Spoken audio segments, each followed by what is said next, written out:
তোমালোকে কেতিয়াবা ভাবিছানে জীৱ-জন্তুবিলাকক কিয় ইমান বেছি শান্তিপূৰ্ণ বুলি ভবা হয় আনফালে মানুহ জাতিটো একদম কিয় ইমান বেছি ৰেষ্টলেছ বিশ্ৰাম নোহোৱাকৈ ইমান কিয় পৰিশ্ৰম কৰি থাকিব লাগে বলা আজি আমি কবি ৱাল্ট হোৱাইটমেনৰ এটা পাৱাৰফুল কবিতা এনিমেলছ এই কবিতাটোৰ বিশ্লেষণ কৰিম লাইন বাই লাইন য'ত কবি ৱাল্ট হোৱাইটমেনে মানুহৰ যি জীৱন ব্যৱস্থা জীৱন যাত্ৰা আৰু যি সাধাৰণ ইনোচেণ্ট যি এনিমেলছৰ জীৱন ব্যৱস্থা এই দুইটাৰ মাজত কম্পেয়াৰ কৰি দেখুৱাইছে সেই বিষয়ে আজি আমি আলোচনা কৰিবলৈ ওলাইছোঁ hello' my dear students welcome back to your Sewa English Guru your one stop learning place for class 9 and 10 English.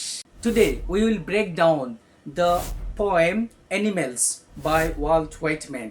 আজিৰ এই ভিডিঅ'টোত আমি দশম শ্ৰেণীৰ চেপ্টাৰ নম্বৰ 6 কবিতা Animals এই কবিতাটোৰ আমি ডিটেইলছত বিশ্লেষণ কৰিম সম্পূৰ্ণ অসমীয়া ভাষাত লাইন বাই লাইন আৰু এই লাইনবিলাকত ব্যৱহাৰ হোৱা পয়েটিক ডিভাইচবিলাকো আমি আলোচনা কৰিম তো যিসকল ছাত্ৰ ছাত্ৰীয়ে এই কবিতাটো ভালকৈ বুজি পোৱা নাই তেওঁলোকৰ কাৰণে আজিৰ এই ভিডিঅ'টো আজিৰ পৰা এই কবিতা বুজাৰ ভয় শেষ হৈ যাব সেইকাৰণে তোমালোকে জাষ্ট 15-20 মিনিট সময় দিয়া আৰু এই কবিতাটো ভালদৰে আয়ত্ত কৰি লোৱা সবেই বহি কলম লৈ ভালদৰে সাজু হৈ লোৱা চ' আমি বলা পলম নকৰাকৈ কবিতাটো ষ্টাৰ্ট কৰোঁ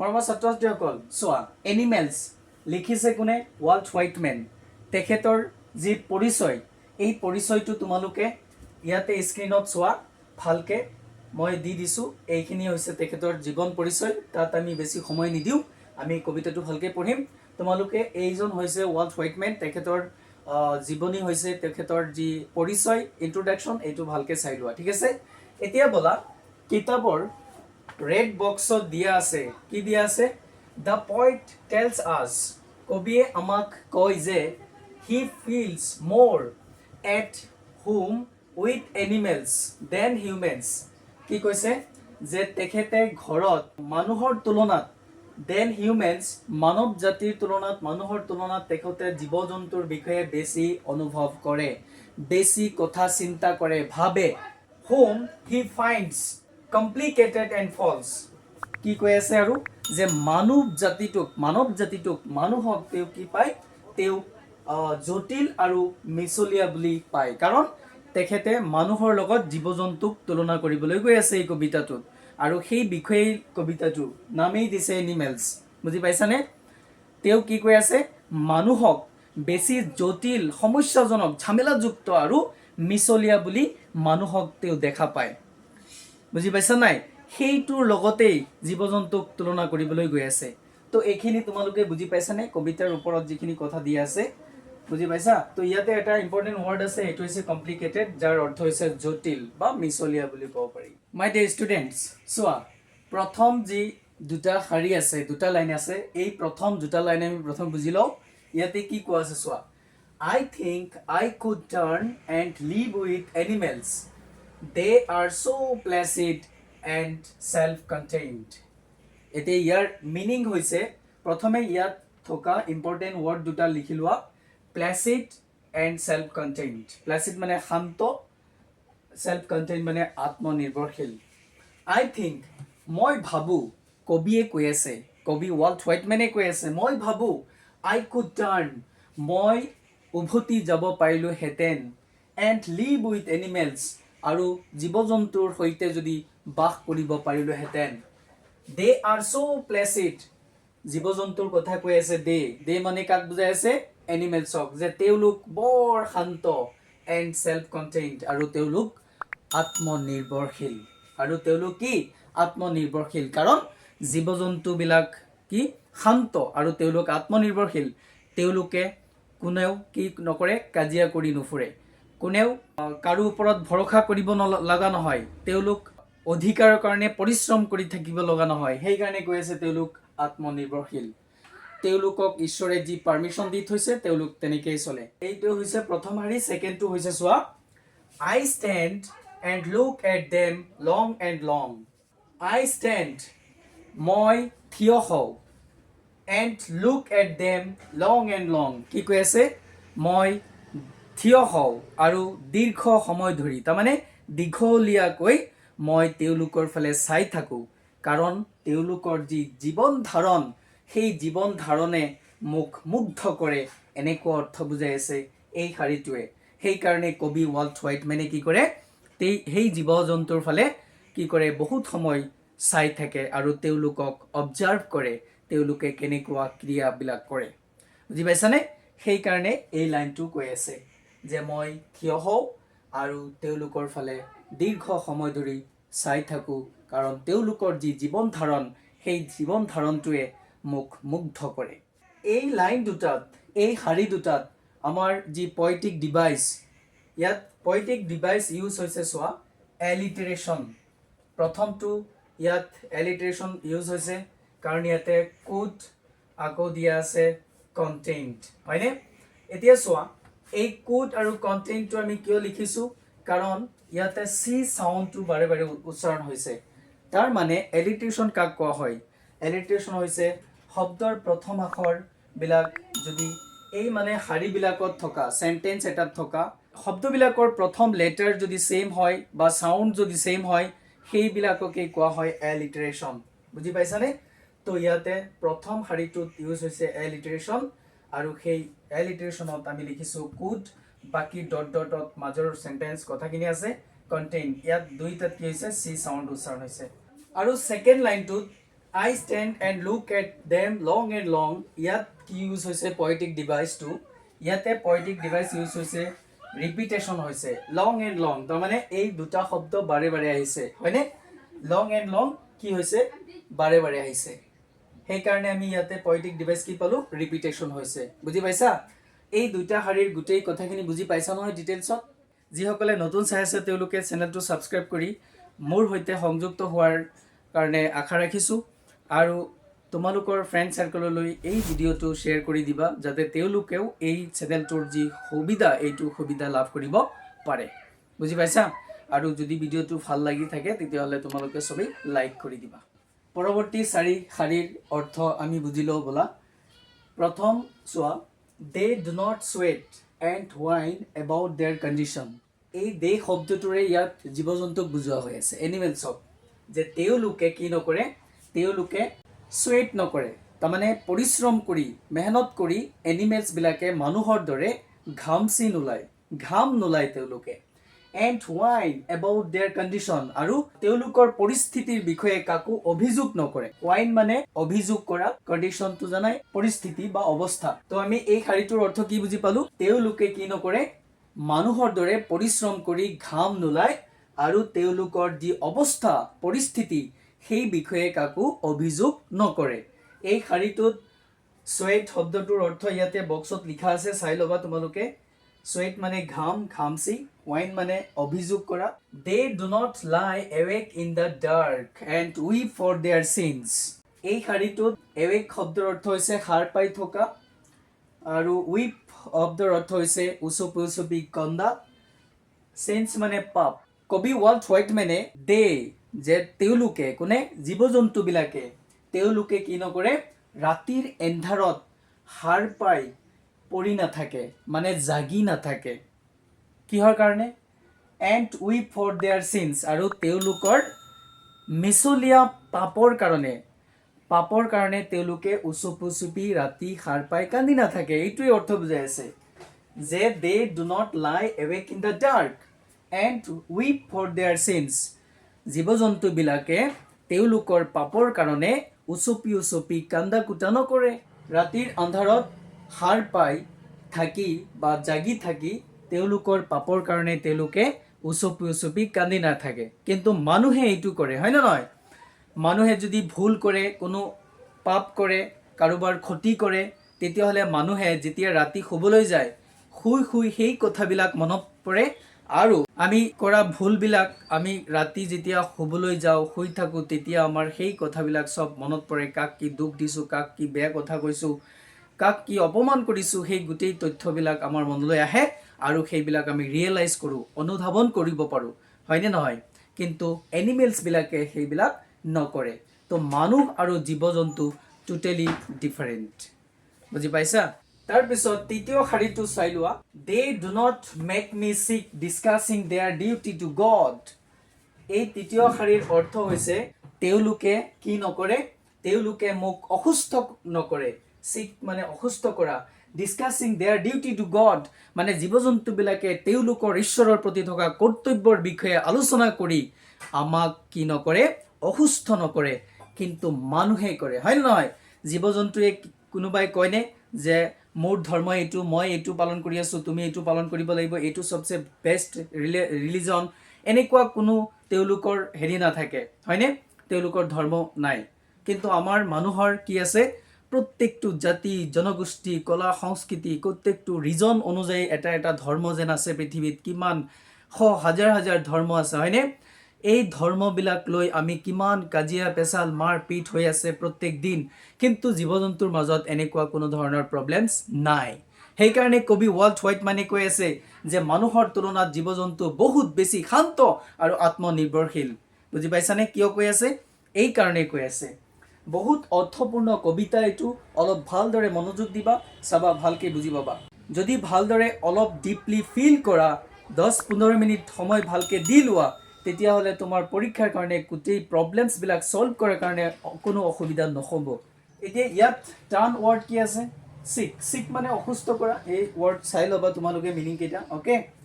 তাৰপিছত 4 নম্বৰ লাইনটো চোৱা। Not one is dissatisfied, not one is demented with the mania of owning things. কি কৈ আছে? কোনেও অসন্তুষ্ট নহয়। ডিছছেটিছফাইড মানে কোনেও অসন্তুষ্ট নহয়। তাৰমানে জীৱ জন্তু যিমান আছে পৃথিৱীত, কোনো জীৱ জন্তু কি নহয়? অসন্তুষ্ট নহয়। তেওঁলোক যেনেকুৱা আছে তেনেকুৱা তেওঁলোক সুখী, দে আৰ হেপী। বুজি পাইছানে? আকৌ কৈ আছে not one is demented with the mania of the owning things, of owning things. কি কৈ আছে? ডিমেণ্টেড মানে পাগল। পাগল মানে কেনেকুৱা পাগল? কোনো এটা বস্তুৰ অধিকাৰ লাভ কৰাৰ কাৰণে আমি যি পাগলামি কৰোঁ, গোটেই জীৱন আমি ডিমেণ্টেড হৈ যাওঁ, সেইটো পাগলৰ কথা কৈ আছে। যে জীৱ জন্তুবিলাক কি নহয়? তেওঁলোক কোনো বস্তুৰ অধিকাৰ সাব্যস্ত কৰাৰ কাৰণে, অউনিং থিংছ, কোনো বস্তুৰ মালিকাধীন পোৱাৰ কাৰণে তেওঁলোকে কি নকৰে? উন্মাদনাৰ সৃষ্টি নকৰে, পাগলামি নকৰে। মানিয়া মানে উন্মাদনা কৰা। বুজি পাইছানে? ডিমেণ্টেড টু পাগল, পাগল এটাই অৰ্থ, দুইটাই প্ৰায় একেই অৰ্থ। বুজি পাইছানে এতিয়া এই 4টা লাইনৰ অৰ্থ? যদি বুজি পাইছা তেতিয়াহ'লে চবেই কমেণ্ট কৰি জনাই দিয়া য়েছ ছাৰ বুলি। আৰু যদি ভিডিঅ'টো ভাল লাগিছে তেতিয়াহ'লে চবেই লাইক কমেণ্ট শ্বেয়াৰ কৰি দিবা চবেই। বুজি পাইছা? এতিয়া আমি মূল কথালৈ আহোঁ। তোমালোকে ৱৰ্ড মিনিংখিনি লিখি ল'বা আৰু যদি কিবা ডাউট আছে সেইটো কমেণ্ট কৰি জনাবা, অ'কে? এতিয়া চোৱা, এই 4টা শাৰীত আমি কি কি পয়েটিক ডিভাইচ পাইছোঁ। প্ৰথম চোৱা, আমি ইয়াতে পাইছোঁ আইৰনি। আইৰনি মানে বিদ্ৰূপ। বিদ্ৰূপ কাক কোৱা হয়? এতিয়া চাই লোৱা। Criticism of humans false religious behaviour. কি কৈছে? কবিয়ে ইয়াত কি কৰিছে? আইৰনি দেখাইছে, বিদ্ৰূপ দেখাইছে যে মানুহৰ যি মিছলীয়া ধৰ্মৰ যি আচৰণ, এই আচৰণৰ কি কৰিছে? ক্ৰিটিচিজম কৰি আচৰণটোক, মানুহৰ যি মিছলীয়া ধৰ্মৰ আচৰণটো আছে, আমি যি স্বভাৱ দেখুৱাওঁ ধৰ্মক লৈ, উন্মাদনা হেৰি কৰোঁ, ডিছকাছিং কৰি থাকোঁ, মানুহক অসুস্থ কৰি থাকোঁ, সেইটো লৈ তেখেতে ক্ৰিটিচিজম কৰিছে। কোনে? কবি ৱাল্ট হোৱাইটমেনে। ইয়াক কোৱা হয় আইৰনি, যাৰ অসমীয়া অৰ্থ হৈছে বিদ্ৰূপ। তাৰমানে সেই ঘটনাটোৰ সৈতে পাৰ্থক্য দেখুওৱা, এইটোৱে বুজাই আছে। নেক্সট আমি লাষ্ট লাইনত পাইছোঁ, চোৱা, ৰিপিটেশ্যন। কেনেকুৱা repetition? Not one is dissatisfied, not one is demented. তাৰমানে এই নট ওৱান বাৰে বাৰে আহিছে এই শাৰীটোত, হয়নে? এই শাৰীটোত দুবাৰ আহিছে নট ওৱান, সেইকাৰণে আমি ইয়াক কি কৈছোঁ? ৰিপিটেশ্যন, মানে একবাৰৰ জেগাত শব্দটো দুবাৰ আহিছে, অ'কে? তো এই 4টা লাইনত আমি বিশেষকৈ পয়েটিক ডিভাইচ কি কি পালোঁ? Irony and repetition. তোমালোকৰ পয়েটিক ডিভাইচবিলাকো সলিউশ্যন হৈ গৈ আছে। তোমালোকে ভালদৰে নোট ডাউন কৰি ল'বা কথাবিলাক, বহুত ইম্পৰ্টেণ্ট। তোমালোকৰ 2nd unit test and annual এক্সামত এই কবিতাটো আহিব, ফাইনেলততো আহিবই all subject. Not one kneels to another মানে কোনো জীৱ জন্তুৱে আন জীৱ জন্তুৰ সন্মুখত গৈ আঁঠু কাঢ়িব নালাগে, তেওঁলোকৰ সন্মুখত গৈ মাথা নত কৰিব নালাগে।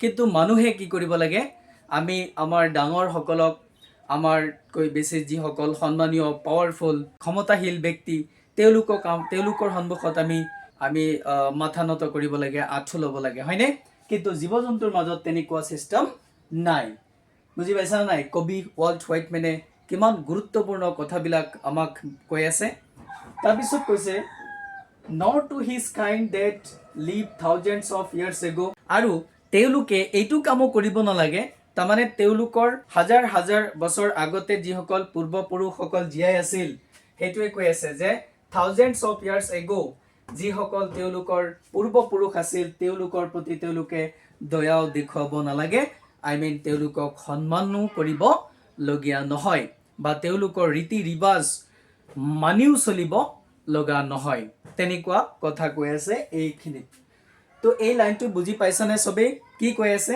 যে জীৱ জন্তু বিলাকে কোনেও কাৰো আগত গৈ আঁঠু ল'ব নালাগে নাইবা তেওঁলোকৰ পূৰ্বপুৰুষসকল যিসকল হাজাৰ হাজাৰ বছৰ আগতে গুচি গৈছে এইখন পৃথিৱীৰ পৰা সেই পূৰ্বপুৰুষসকলৰ প্ৰতিও সন্মান দেখুৱাব লগা নহয় বুজি পাইছালে এইটোৱে কৈ আছে তাৰ পিছৰ লাইনটো চোৱা not one is respectable or unhappy over the whole earth ইয়াত টাৰ্ণ ৱৰ্ড একোৱে নাই ৰেসপেক্টেবল মানে সন্মানীয় আনহ্যাপি মানে অসুখী কি কৈ আছে যে কোনেও কি নহয় সন্মানীয় নহয় বা অসুখী নহয় over the whole earth গোটেই পৃথিৱীখনত যিমান জীৱ জন্তু আছে কোনেও কাৰো আগত সন্মানীয় নহয় সবেই সেম আৰু কি নহয় কোনেও অসুখী নহয় যে তেও মোক সন্মান নকৰে মই অসুখী ফিল কৰিছো আনকমফৰ্টেবল ফিল কৰিছো তেনেকুৱা কোনো ধৰণৰ সিস্টেমেই নাই জীৱ জন্তুৰ মাজত কিমান ধুনীয়া তেওঁলোকৰ সিস্টেম হয়নে নহয় যে পৃথিৱীখনৰ ভিতৰত গোটেই পৃথিৱীখনৰ ভিতৰত তেওঁলোকৰ কোনেও সন্মানীয় বা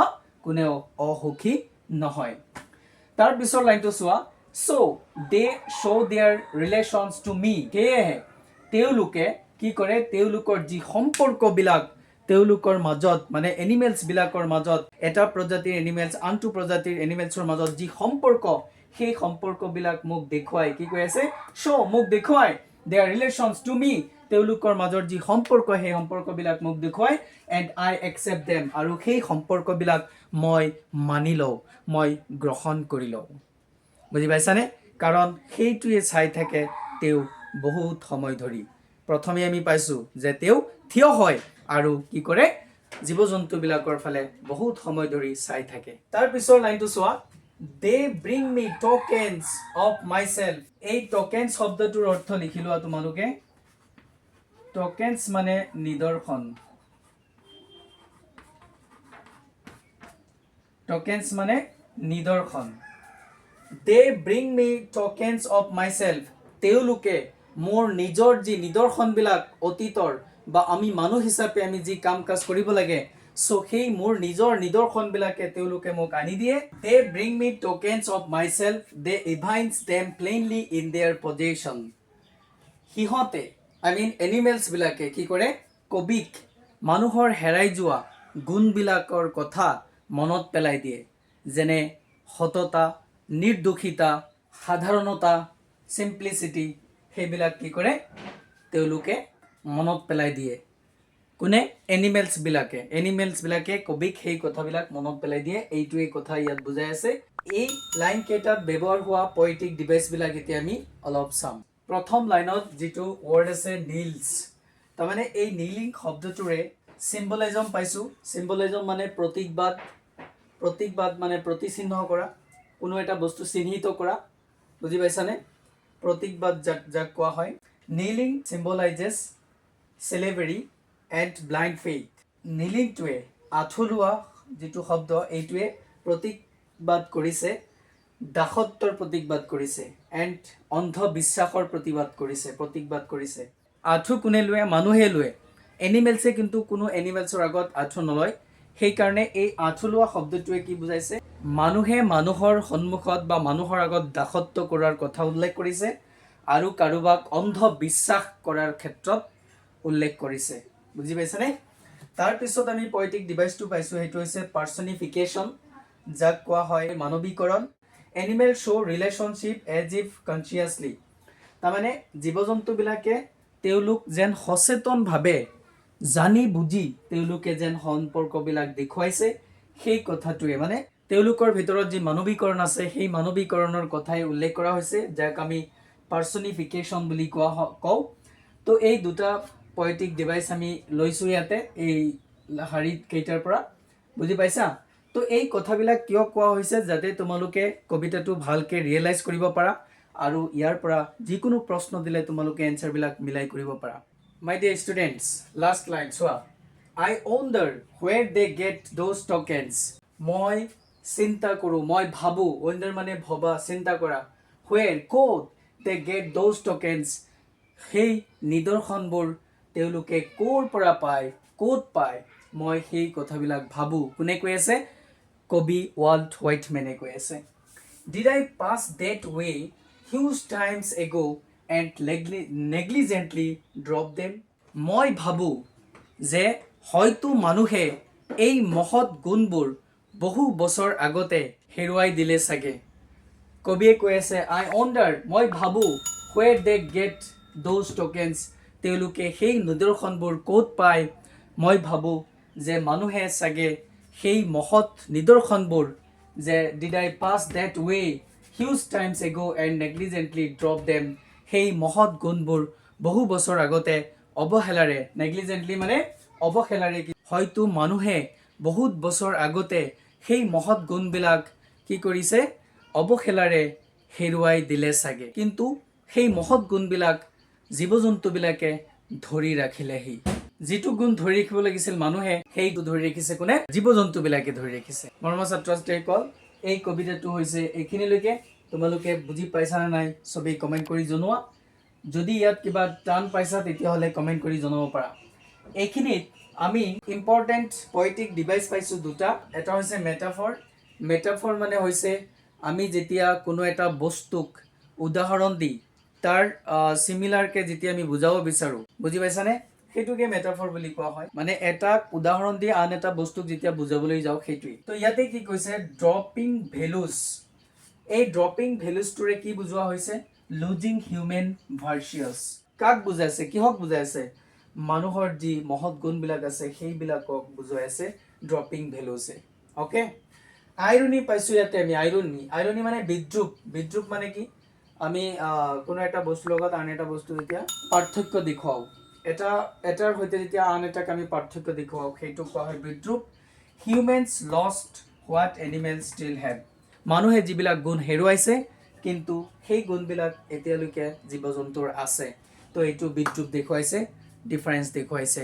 মানুহ আৰু জীৱ-জন্তুৰ মাজত মৰমৰ ছাত্ৰ-ছাত্ৰীসকল এইখিনি আছিলে এই এনিমেলস নামৰ কবিতাটোৰ মূল বিষয়বস্তু যেটো আমি লাইন বাই লাইন অসমীয়াত ভাঙনি কৰি দিছো লগতে ইয়াৰ পয়েটিক ডিভাইস বিলাক আমি আলোচনা কৰি গৈছো যদি তোমালোকৰ এই ভিডিওটো হেল্পফুল হোৱা বুলি ভাবা তেতিয়াহলে সবেই লাইক কমেন্ট এন্ড শেয়াৰ কৰি দিয়া আৰু নতুন যি সকলে চাই আছা তেওঁলোকে চেনেলটো সাবস্ক্ৰাইব কৰি দিয়া so press the bell icon for more educational videos keep learning stay confident thank you bye bye